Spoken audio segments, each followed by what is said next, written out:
अगला प्रश्न है, दो संख्याओं का अनुपात 5:6 है। यदि दोनों संख्याओं में 6 जोड़ दिया जाए तो अनुपात 7:8 हो जाता है। तो संख्या बतानी है, वो क्या है। देखिए, आपसे कहा गया कि दो संख्याओं का अनुपात 5:6 है। दो संख्या, ये पहली संख्या हो गई, ये दूसरी संख्या हो गई, दोनों का अनुपात है 5:6। अगर मैं इसको 5x ले लूं, इसको 6x ले लूं, तो इसके मान में कोई परिवर्तन नहीं आएगा। 5 संख्या को मतलब 5x, 6 संख्या का मतलब 6x। ठीक है। अब अनुपात का मतलब बटा भी होता है, ये बात मैं आपको पहले भी बहुत बार बता चुका हूं, तो आपको याद होनी चाहिए। ठीक है।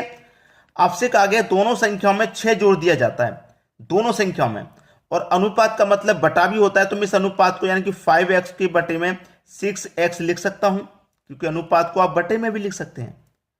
अब बोला है कि दोनों संख्याओं में 6 जोड़ दिए जाए। दोनों संख्याओं में 6 जोड़ने का मतलब इसमें भी 6 जोड़ देंगे, ये दूसरी संख्या इसमें भी 6 जोड़ देंगे। जब 6 जोड़ दिया जाता है तो अनुपात 7:8 हो जाता है। 7:8। अनुपात का मतलब बटा होता है, ये मैं आपको पहले ही बता चुका हूं, तो 7/8 लिख सकते हैं। तो वो संख्याएं क्या हैं ये बताना है। चलिए, क्या होगा यहां पे, क्रॉस मल्टीप्लाई। 8 पंजे 40 यानी कि 40x, 8 छिंग 48 बराबर 6 सत्ते 42x प्लस 6 सत्ते 42। ठीक है।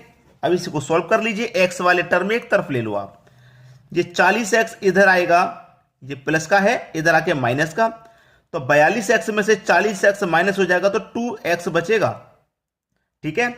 अब ये कि 42 इधर जाएगा तो प्लस का है, इधर आके माइनस का, तो 48 में से 42 माइनस हो जाएगा तो 6 बचेगा। 6 ही तो बचने वाला है, 6 बचेगा। तो क्या करेंगे, 2 से 6 कट जाएगा 3 बार में। x की वैल्यू कितनी आ गई आपकी, 3। x की वैल्यू आ गई आपकी 3, और x की वैल्यू जब 3 आ गई है तो x की वैल्यू 3 है, तो 5 के मल्टीपल में x है, x की वैल्यू 3 है। 3 का मल्टीपल 5 से कर दो तो 15, और 3 का मल्टीपल 6 से कर दो तो 18, यानी कि 15 और 18 ये दोनों संख्याएं आपकी हो जाएंगी। वो संख्याएं तो पता करनी थी क्या क्या है, वो संख्या आपकी 15 और 18 है। 15 और 18 सी ऑप्शन है सही जवाब। क्लियर हुआ सभी को। चलिए अब देखेंगे अगला सवाल। अगला प्रश्न है, तीन संख्याओं का योगफल 51 है। यदि पहली का दूसरी से अनुपात 4:5 है। तीन संख्याएं, ये पहली संख्या हो गई, ये दूसरी संख्या हो गई, और ये होगी आपकी तीसरी संख्या। ठीक है। पहली का दूसरी से अनुपात 4:5 है। कितना, 4:5 है। ठीक है। पहली का तीसरी से अनुपात 1:2 है। पहली का तीसरी से जो अनुपात है वो है 1:2।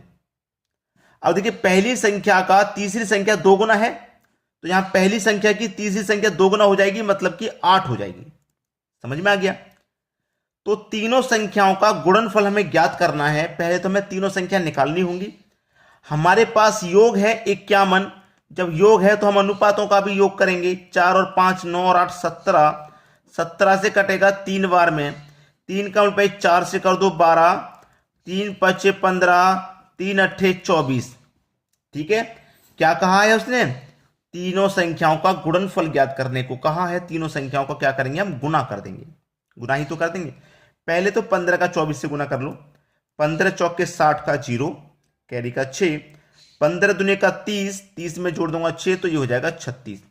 अब मल्टीप्लाई में कितना बचा, 12। 12 का मल्टीप्लाई कर दो, 12 का 0 में करेंगे 0, 12 छिंग 72 का 2, कैरी का 7, 12 त्रिक का 36, 36 में जोड़ देंगे 7 तो कितना हो जाएगा, 43। ठीक है। ये आपका आंसर आ गया। तीनों का गुणनफल कितना हो जाएगा, 4320 हो जाएगा। 4320 आपके पहले ही ऑप्शन में है, ये बिल्कुल सही जवाब हो गया। चलिए अब देखते हैं अगला सवाल। अगला प्रश्न है, यदि एक संख्या का 60% दूसरी संख्या के 2/3 के बराबर है तो संख्याओं का अनुपात ज्ञात करो। उसने बोला है कि एक संख्या नहीं, पहली संख्या का क्या, 60%। ठीक है। दूसरी संख्या के यानी कि दूसरी संख्या के 2/3 के बराबर है। 2/3 के क्या है, बराबर है, तो बराबर लिख लो। तो संख्याओं का अनुपात क्या होगा। 60% का मतलब क्या हो जाएगा, 60% का मतलब होता है बटे में 100। 0 से 0 कट जाएगा तो 6/10 हो गया। 2 से कटा दो 3 बार में, 2 से कटा दो 5 बार में, तो 3/5 हो गया। यानी कि पहली संख्या क्या है आपकी 3 के बटे में 5 बराबर दूसरी संख्या है आपकी 2 के बटे में 3। अब पहली संख्या दूसरी संख्या इधर आएगी तो पहली संख्या के बटे में दूसरी संख्या हो जाएगी कि नहीं हो जाएगी? तो दूसरी संख्या इधर आ गई तो कितना आ गया इसके साथ में 2 के बटे में 3 आ गया। ठीक है, 2 के बटे में 3 आ गया मल्टीप्लाई। अब ये वाली संख्या बराबर के इधर जाएगी तो पलट जाएगी, यानी कि 3/5 है, इधर जाके हो जाएगा 5/3, 5/3 हो जाएगा। 2 का मल्टीप्लाई 5 से करो 10, 3 का मल्टीप्लाई 3 से करो 9, तो पहली संख्या क्या आ गई आपकी 10, दूसरी संख्या 9, यानी कि जो रेशियो है वो 10:9 हो जाएगा। ये हो गया सही जवाब, यानी कि पहला ही ऑप्शन बिल्कुल सही जवाब हो गया। चलिए अब देखेंगे हम अगला क्वेश्चन।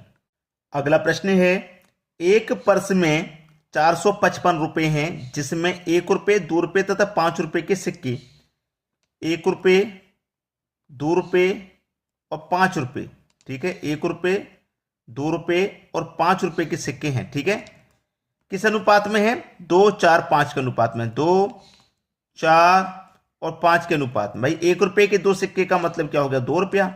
2 रुपये के 4 सिक्के का मतलब हो गया 8 रुपया। 5 रुपये के 5 सिक्के का मतलब हो गया 25 रुपया।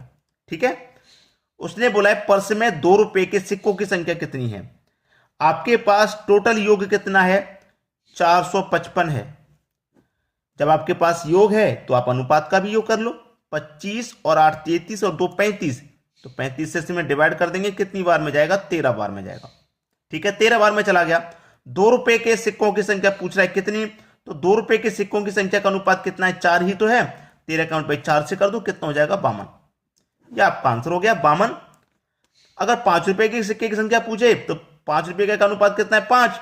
13 का मल्टीप्लाई 5 से कर दो। ठीक है, जिसका पूछेगा उसी मल्टीप्लाई कर देंगे आप। क्लियर हो गया सभी को? तो आपका बी ऑप्शन बिल्कुल सही जवाब हो जाएगा। चलिए अब देखेंगे हम अगला क्वेश्चन। अगला प्रश्न है, ए और बी की आय का अनुपात 3:2 है और उनके व्यय का अनुपात 5:3 है। यदि दोनों 200 रुपए की बचत करते हैं तो ए की आय कितनी है? देखिए, ए और बी दो व्यक्ति हैं, दोनों का अनुपात है 3:2। तो मैं क्या कर लूंगा? इसे 3x मान लूंगा, इसे 2x मान लूंगा, तो इसके मान में कोई परिवर्तन नहीं आएगा। ठीक है, और अनुपात का मतलब क्या होता है? बटा भी होता है। तो मैं क्या करूंगा? 3x के बटे में इसको 2x लिख दूंगा। भाई अनुपात को बटे में लिख सकते हैं। ठीक है, फिर उसने बोला है कि इनका अनुपात 5:3 है यदि दोनों 200 रुपए की बचत करते हैं, यानी कि ये भी 200 रुपए की बचत कर रहा है और ये भी 200 रुपए की बचत कर रहा है। बचत कर देंगे तो यानी कि 200 रुपए इसमें से घटा देंगे, 200 रुपए दोनों में से घटा देंगे। अनुपात कितना हो जाता है? 5:3। अनुपात का मतलब बटा भी होता है, तो इसमें 5/3 के रूप में लिख दूंगा। अब कर लो भाई साहब, 3 का 3 त्रिका 9x माइनस का 3 दूने का 600 हो जाएगा। ये बराबर 2 पंजे 10, 10x माइनस 200 का 5 से कर दो 1000 हो जाएगा। ठीक है, अब देखिए ये 10x, ये 9x, ये 9x इधर आएगा तो 10x में से माइनस हो जाएगा, केवल x बचेगा। ये माइनस का 1000 इधर आके प्लस का 1000, तो प्लस के 1000 में से माइनस के 600 कट जाएंगे तो 400 बचेगा। तो x की वैल्यू कितनी आ जाएगी भाई? 400 आ जाएगी। x की वैल्यू कितनी आ गई? 400। आपसे पूछा a की आय कितनी है, तो x की वैल्यू 400 है, x का मान 400 है। 400 का मल्टीप्लाई मैं 3 से कर दूंगा तो कितना हो जाएगा? 4 त्रिका 1200 हो जाएगा। यानी कि a की जो आय है वो कितनी है? 1200 रुपए है। सी ऑप्शन सही जवाब हो गया। अब देखेंगे अगला क्वेश्चन। अगला प्रश्न है, एक क्रिकेट मैच के पहले 43 ओवर में रन रेट 5 रन प्रति ओवर था। ठीक है, पहले के 43 ओवर में 5 रन प्रति ओवर था। 7 ओवरों में 285 रन के लक्ष्य तक पहुंचने में अपेक्षित रन रेट की गणना करें। अपेक्षित रन रेट की गणना करें। देखिएगा, 50 ओवर में टोटल कितने रन का टारगेट देना है? कितना लक्ष्य बनाना? 285 का। 285 का लक्ष्य बनाना पूरे 50 में। लेकिन उसने बोला है कि 43 ओवर में 5 रन प्रति ओवर था। 5 रन प्रति ओवर पहले के 43 ओवर तक, यानी कि एक ओवर में 5 रन बनाएंगे। तो 43 में 5 के हिसाब से कितना रन बना लेंगे? 43 का मल्टीप्लाई हम 5 से कर देते हैं।